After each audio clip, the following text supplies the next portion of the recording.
Hello दोस्तों, मैं करिश्मा आप सभी को नमस्कार। हमारे ऑनलाइन क्लासेस में आप सभी का बहुत बहुत स्वागत है, अभिनंदन है। आज आप सभी के लिए लेकर आए हैं दोस्तों नागपुरी लोक कथा, जो आप लोग को सचिवालय में पढ़ना है। तो दोस्तों वीडियो को शुरू से अंत तक देखना ना भूलें और हमारे वीडियो में अंत तक बने रहे। चलिए देखते हैं नागपुरी लोक कथा। बहुत ही अच्छा लोक कथा है, ध्यान से आप लोग वीडियो में बने रहिएगा। कंगन और चूड़ी, ये नागपुरी लोक कथा है जो आप लोग को सचिवालय में पढ़ना पड़ेगा। तो दोस्तों चलिए बिना देर करते हुए वीडियो को शुरू करते हैं। आसे पासे दुई गो राइज रहे। आसे पासे कहने का मतलब आमने सामने। एक राजा कर एगो बेटा और दूसर कर एक ठो बेटी रहे। अब एक ही गांव में एक राजा का एक बेटी थी और दूसरा राजा का एक बेटा। अब दोनों राजा सलाह करके अपना अपना बेटा बेटी को एक दूसरे से शादी करवाने का प्लानिंग में रहते हैं। दुयो राजा अपन बेटा बेटी कर बिहा करे के लिए राजी होए गेलें। अब दोनों राजा अपना बेटा बेटी दोनों को शादी करने के लिए रेडी हो जाता है। टिकाल दिन बिहा ले बारात गेले। टिकाल दिन मतलब शादी का डेट जिस दिन फिक्स था उस दिन ये लोग बारात चले जाते हैं और बढ़िया से शादी भी गेलक। और वो लोग का राजा का बेटा बेटी लोग का बढ़िया से धूमधाम से अच्छे से शादी होने लगा। राजा अपन बेटी के दाइज में देलक कंगन और चूड़ी। अब राजा अपना बेटी को दहेज के रूप में कंगन और चूड़ी देता है। तो इसको याद रखना है कि राजा अपना बेटी को दहेज में क्या दिया था। तो याद रखना है कंगन और चूड़ी। एहे दाइज कर कंगन और चूड़ी के लेके चल आलय, यानी कि राजकुमारी अपना पापा का दिया हुआ कंगन और चूड़ी को लेके ससुराल आ जाती है। होत कादा राजकुमार के ऊपर स्त्री हर कहत हैं। अब देखिए राजकुमार को वो राजकुमारी बोलती है, ए राजकुमार बाद में जब मोर जामू हले रोरे दोबारा बिहा मत करब। अब क्या बोल रही है राजकुमार को राजकुमारी कि अगर हम मर जाएंगे तो दोबारा शादी मत कीजिएगा बोल के रानी बोलती है राजकुमारी। होते करते राजकुमारी मोर गेलक। अब बोलते बोलते एक दिन वो मर भी जाती है राजकुमारी। राजकुमार अपन बोहरिया कर बात के याद राखले रहे। क्या बात को याद रखा था? क्योंकि वो बोली थी कि शादी से पहले, शादी जब हुआ उसके बाद में बोली थी कि अगर हम मर जाएंगे तो दूसरा शादी मत करिएगा। ये बात उसको बार बार याद आ रही है। पहल शादी ले नी तैयार भेलें। अब शादी जब दूसरा शादी होने जा रहा है उस टाइम दूसरा शादी करने के लिए ये तैयार भी नहीं हो रहा है। मुदा कहे सुने के बाद राजकुमार दोसर बिहा कर दे लेलक।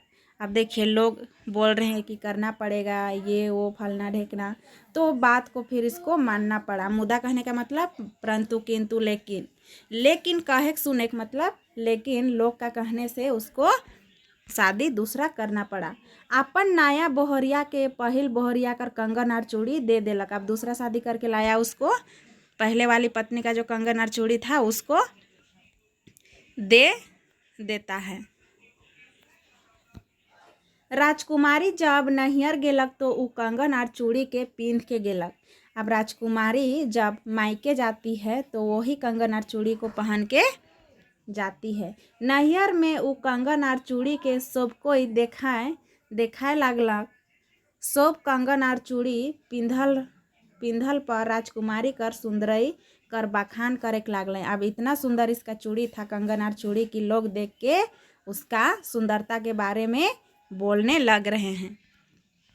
राजकुमारी कर मुँह लगी धंगरीन कहलक। एक धंगरीन थी नौकर, एक हाथ तो बहुते बेस लागेल। मुँह लगी मतलब लड़ाई झगड़ा होते रहता था उसे, ठीक है, कोई भी बात में टोकाने लगती थी उसको मुँह लगी बोला गया है। एक हाथ तो बहुते बेस लागेला मुदा दूसर हाथ नहीं बेस दिसेला, यानी कि राजकुमारी के बारे में वैसे बोल रही है वो धंगरीन। ये बात के सुन के राजकुमारी सूत गेलक। अब इसका दोनों हाथ में कंगन और चूड़ी नहीं था, एक ही गो हाथ में कंगन चूड़ी था। तो दूसरा कोई बोलने लगा कि एगो हाथ में अच्छा नहीं शोभ रहा है बोल के, जबकि बहुत अच्छा चूड़ी कंगन था। केकरोहो आवल और उठाल से नी उठे। अब देखिए, राजकुमारी गुस्सा से धंगरीन का बोला हुआ बात को लेके वो गुस्सा से सो गई और कोई भी उठाने जा रहा है तो नहीं उठ रही है। उठाल से नहीं उठे ये बात कर खबर राजकुमार के देल गेलक। अब ये बात क्या बात कि वो गुस्सा से सो गई है और किसी का उठाने से नहीं उठ रही है, ये खबर को राजकुमार को बोल दिया गया। सब कोई बोल दिए और उके उठाए कोशिश कर लाएं, सैकड़ों में वो नहीं उठलक, फिर भी वो नहीं उठती है। राजकुमारी गुस्सा गई है। नहीं उठे कारण राजकुमार के बताल गेलक। अब राजकुमार को भी बताया गया कि क्यों नहीं उठ रही है वो कारण। उकर एगो हाथ में जैसन कंगन और चूड़ी आहे उसने कंगन और चूड़ी दूसरों हाथ ले खोजत है। अब बता दिया सब कोई कि वो क्यों सोई है बोल के, क्योंकि उसका हाथ में एक ही गो हाथ में कंगन और चूड़ी था, दूसरा हाथ में नहीं था, तो उसको दोनों हाथ का चूड़ी और कंगन चाहिए था। ये बात के सुन के राजकुमार अपन पहिल कर ससुर जगे गेलक और कहलक। पहिल मतलब पहले पत्नी शादी किया था, वो ससुराल जाता है और बोलता था, काहे कि पहले वाली पत्नी को ना उसका पापा दिया था दहेज में कंगन और चूड़ी, तो कहाँ से खरीदा था, कौन दिया था, वो पता लगाने के लिए पहला पत्नी का घर जाता है।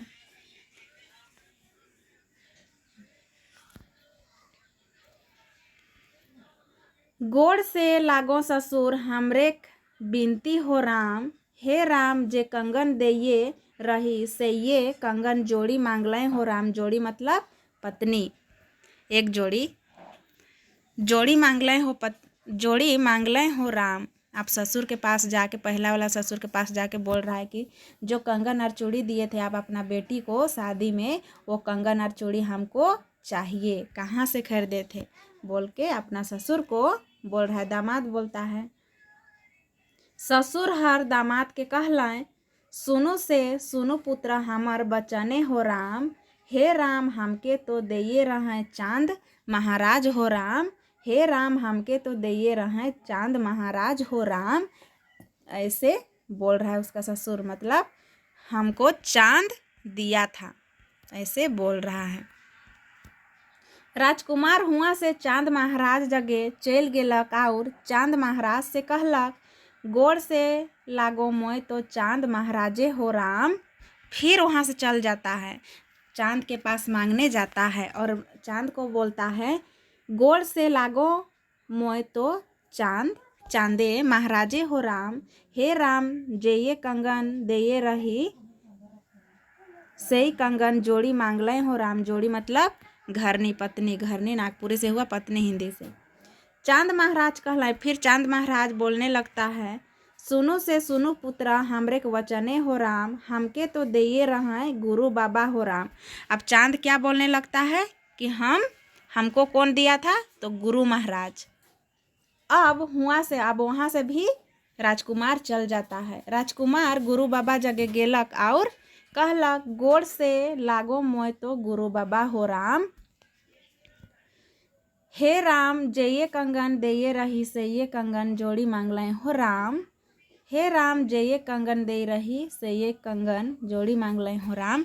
फिर गुरु महाराज के पास ऐसा बोलता है तो गुरु महाराज जी बोलते हैं, सुनो पुत्र हमरे वचने हो राम, हमके तो देलाएं मजदूत हो राम। अब गुरु महाराज क्या बता रहे हैं कि हमको मजदूत दिए थे। तो फिर राजकुमार क्या बोलता है, राजकुमार अब हुआ से भी चल गेलें जमदूत जग। अब वहाँ गुरु बाबा के पास से भी वो लौट के कहाँ, जमदूत के पास चल जाता है। ओ का जे देखा थे कि उकर पहिले बोहरिया जे मोर रहे एक ठो आंबा गछ में ओठंगल है।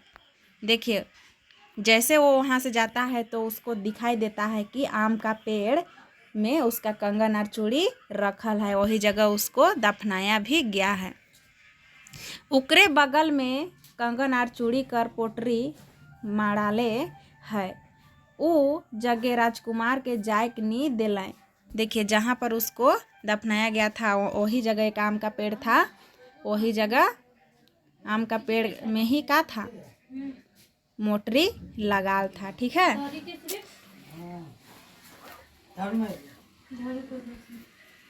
फिर ये डर भी था, इसको जाने नहीं दिया जाता था,